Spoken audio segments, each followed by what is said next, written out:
The Lord be with you. I'm Deacon Keith Fournier, and our first reading is from the second book of Samuel.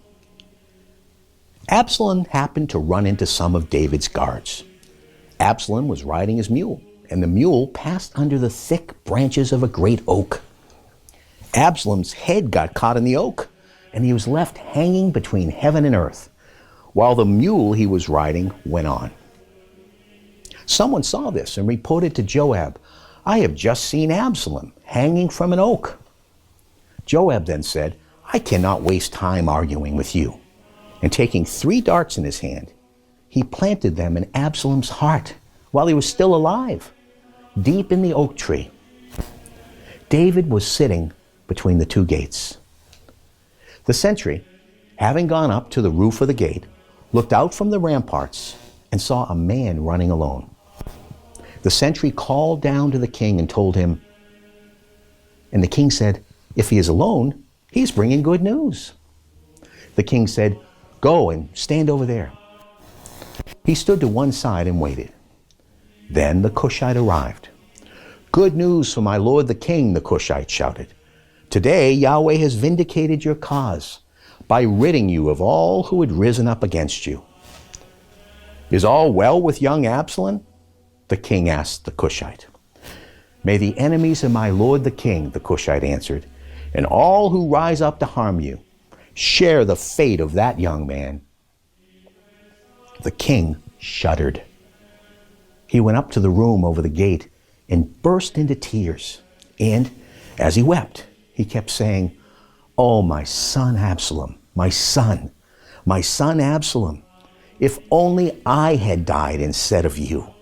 Oh, Absalom, my son, my son." Word was brought to Joab. The king is weeping and mourning for Absalom.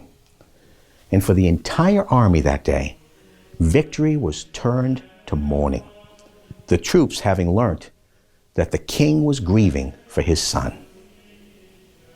And our response is taken from Psalm 86. "Listen to me, Yahweh, answer me, for I am poor and needy. Guard me, for I am faithful. Save your servant who relies on you. You are my God. Take pity on me, Lord. For to you I cry all the day. Fill your servant's heart with joy, Lord. For to you I raise up my heart. Lord, you are kind and forgiving, rich in faithful love for all who call upon you. Yahweh, hear my prayer. Listen to the sound of my pleading." And a reading from the Holy Gospel according to St. Mark.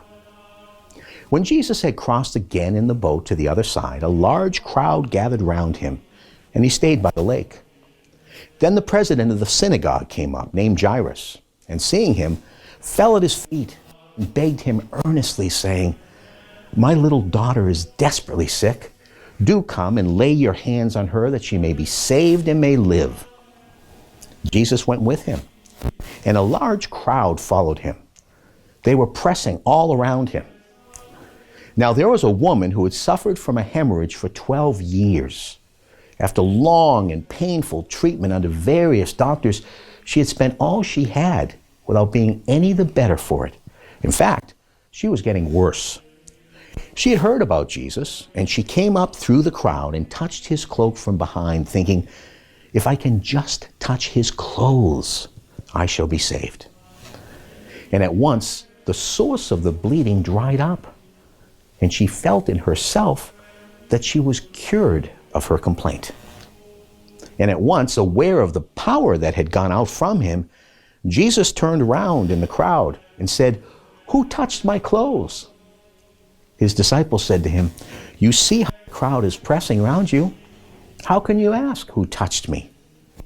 But he continued to look all round to see who had done it. Then the woman came forward, frightened and trembling, because she knew what had happened to her, and she fell at his feet and told him the whole truth. "My daughter," he said, "your faith has restored you to health. Go in peace now and be free of your complaint." While he was still speaking, some people arrived from the house of the president of the synagogue to say, "Your daughter is dead. Why put the master to any further trouble? But Jesus overheard what they said, and he said to the president of the synagogue, "Do not be afraid, only have faith." And he allowed no one to go with him, except Peter and James and John, the brother of James. So they came to the house of the president of the synagogue, and Jesus noticed all the commotion, with people weeping and wailing unrestrainedly. He went in and said to them, "Why all this commotion and crying? The child is not dead, but asleep." But they ridiculed him. So he turned them all out, and taking with him the child's father and mother and his own companions, he went into the place where the child lay. And taking the child by the hand, he said to her, "Talitha cum," which means, "Little girl, I tell you to get up." The little girl got up at once and began to walk about, for she was 12 years old. At once they were overcome with astonishment, and he gave them strict orders not to let anyone know about it, and told them to give her something to eat. The Gospel of the Lord.